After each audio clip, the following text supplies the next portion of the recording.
magandang umaga sa inyong lahat, no?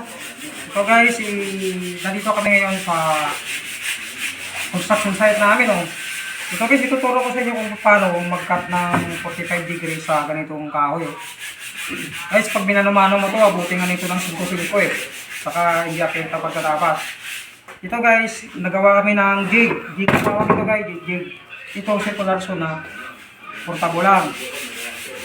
Pero marami itong magawa na paraan ito na madali kang magtapas sa safety ka sa paggamit at may iwasan yung disgrasya.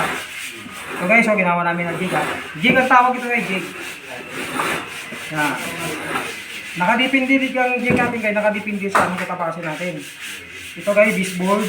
Nalagay sa gilid sa kakornenta. Ngayon guys, susubo ko ha. Makita nyo kung paano kabilis ito tatapasin. Ayan guys. Sarap na guys, sinubo ko kayo. Ayan. Dali lang. Panda rin yung circular saw.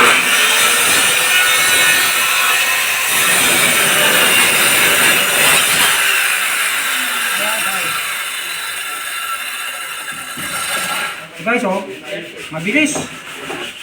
Safety ang gumagamit sa accurate ng pagkatapas.